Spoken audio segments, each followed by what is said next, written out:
Okay, so here is another example. This is another word problem, and I'm going to read you the word problem, and then again I'm going to write down the information, and then we're going to see about putting the information together into an equation that we can solve. Okay, so let's start. So again, pay attention, write down the information as well. It says a bus averaging 80 kilometers per hour takes 1.5 hours longer to travel from Pittsburgh to Charlotte, North Carolina, than a train that averages 96 kilometers per hour.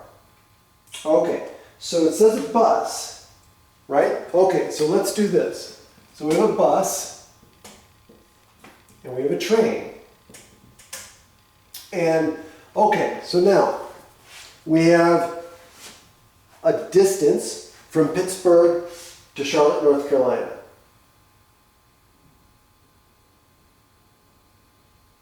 Okay, from Pittsburgh to Charlotte, North Carolina. So, we have a bus that averages 80 kilometers per hour. Okay, and a train that tells us it averages 96 kilometers per hour.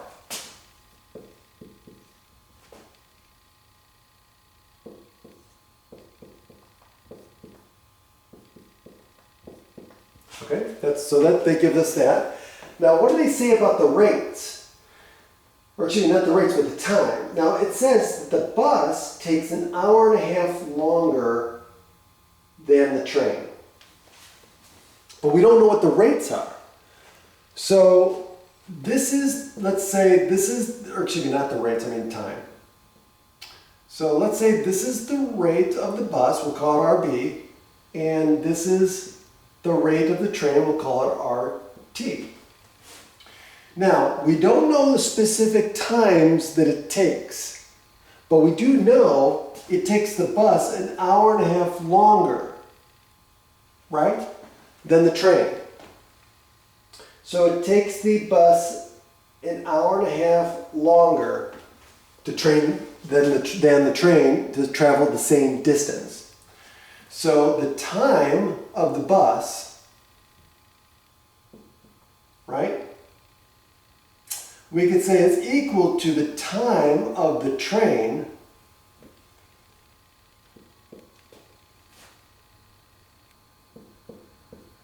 plus 1.5.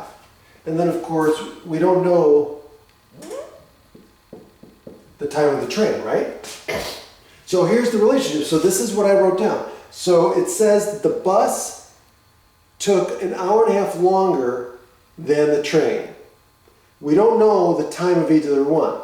So I'll just make the time of the train, how long it took the train, T sub T. And then I know that the bus, T sub B, the time that took the bus is going to be the same as the train plus an hour and a half, right? Because it said it took an hour and a half longer. So now I've got this. Now what I do know is whatever the distance of the bus and the distance of the, not B, right? So again, here's the formula. Distance equals rate times time. So I know the distance the bus traveled is equal to the rate that the bus was traveling at times the time it took the bus. And likewise, the distance the train traveled is equal to the rate of the train times the amount of time it took the train to travel. Now, the one thing I know is that both the bus and the train traveled the same distance. So, dB is equal to d sub t. So that means I can set these equal to each other. So I know R sub B times T sub B equals RT, RT T sub T. Okay? And so now what I'm going to do is, I know the rates, right? So I can just fill in what I know. I know the rates are 80, right? So this is 80, T sub B. And the rate of the train is 96, T sub T. But I also know that the rate of the bus is equal to this because I've got two unknowns. I need to solve for one of the unknowns. So let's substitute in, and let's write 80 times T sub T plus 1.5. So all I did was substitute. I just substituted in for this equals 96 T sub T. Now, so let's go back up here. Okay, so now this is the equation. So I get, now I'm going to distribute here. So this is going to be 80, right? So I'm just going to distribute the 80.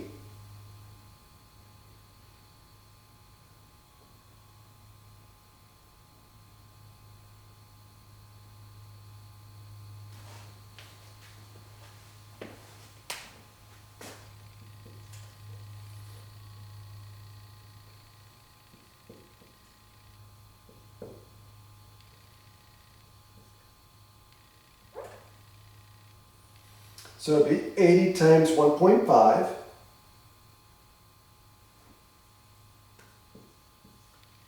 which is going to be 140, equals 96 T sub T. And now I can just, hold on. Oh, this is T. Okay? And so now I just solve for T. Oops, God.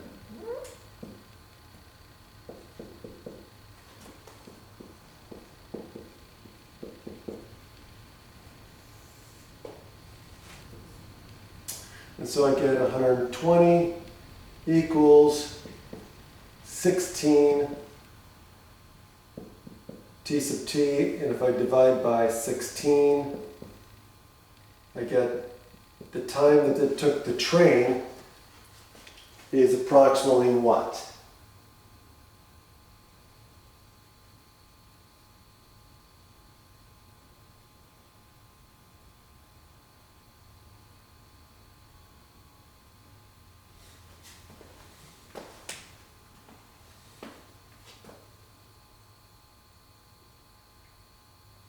How long did it take the train?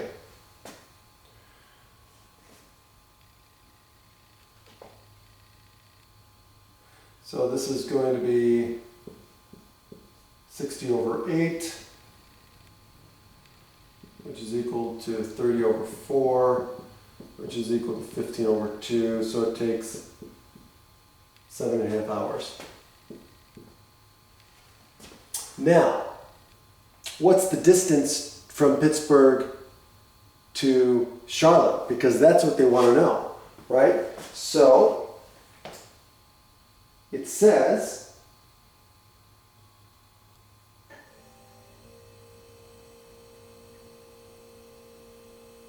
how far apart are Pittsburgh and Charlotte? Well, now that we solved for time, now I just need one of the one equation. So d sub t equals 96 times time, which is 7.5 hours. And so what do I get? So it turns out to be 720 kilometers. Okay, so now that's one way to solve this, but we could have solved it another way. We could have said, okay, so this is one way to do it, okay? But we could have set it up another way. So let's rewrite this And again, we're going to use the bus and the train. And the bus goes 80 kilometers per hour.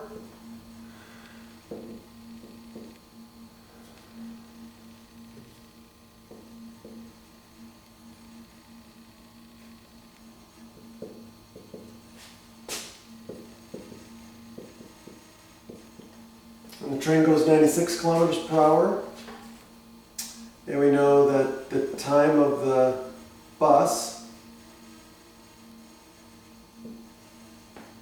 right,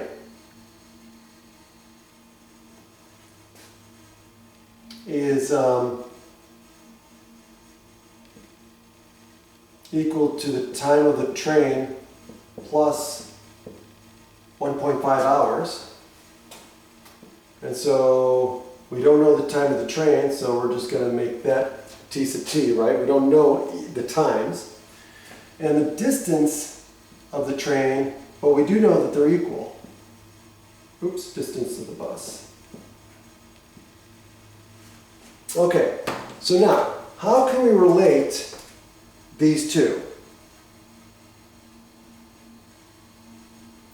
Well, another way to set this up is to relate the two times. We know that if we use distance equals rate times time, we can also say that time is equal to distance over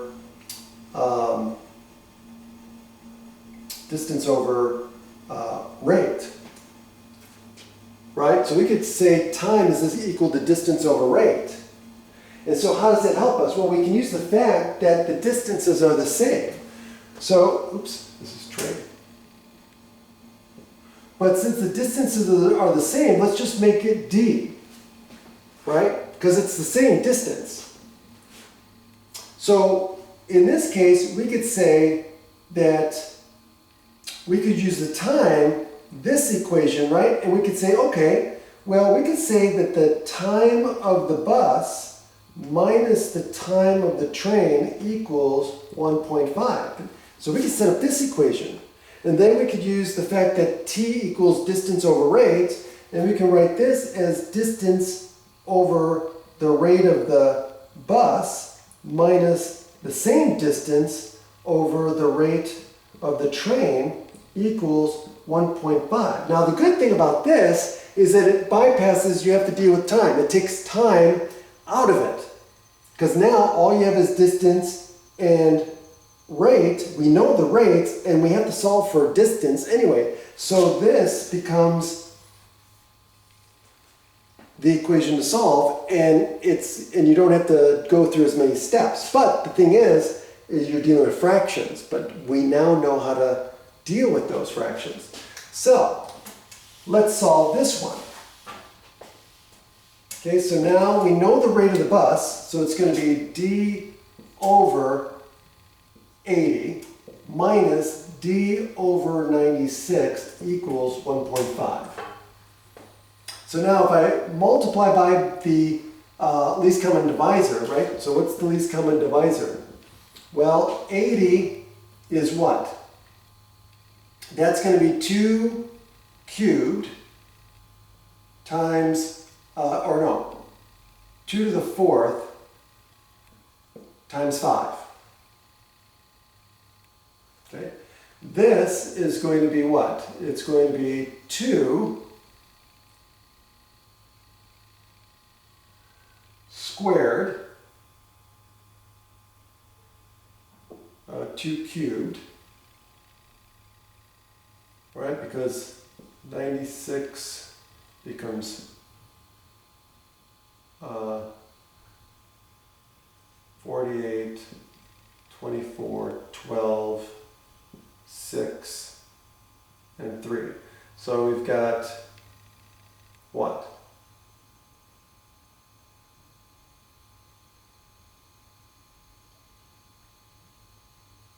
2 to the 5th times 3.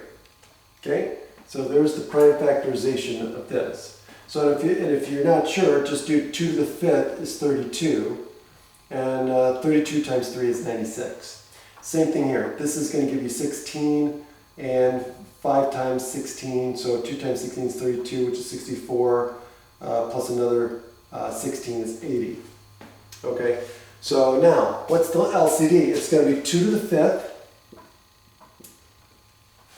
times 3 times 5.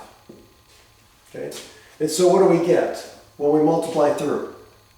Well, we get 2 times 3, so we get 6D minus, and then here we're going to get what? 5D equals well, in this case here, it's going to be, so this is going to be 32 times 5, which is 160, times 3, which is, oops, not that,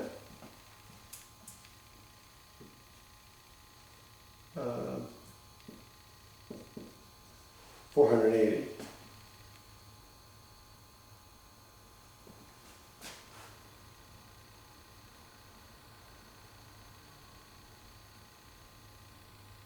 Or hold on, that's not right.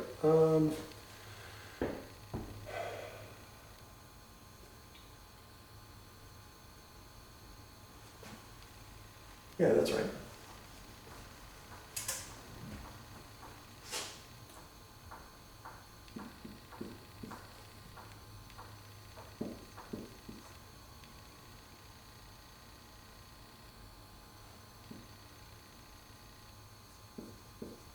Yeah, 480. Okay, so we get 480.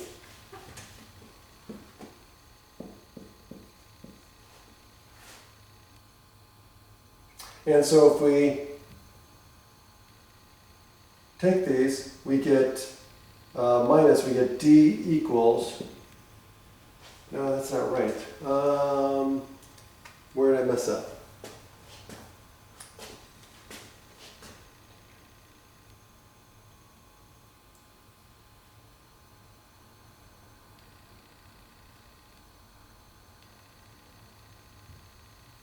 Okay, this is right. This is right. So, oh, I must have multiplied through it by wrong. So this is, oh, 2, 6, that's right. 5. Oh, right. I'm sorry. This is 720. This is 480, but it's 1.5 times that, so you get 720. So D equals 720. Okay, so I do get the same answer. Okay, that's it. Let me know if you have any questions. So there's multiple ways to solve these, but this one was the easiest way to solve this was using the fractions because you didn't have to do the 2 steps. Okay? Have a great day.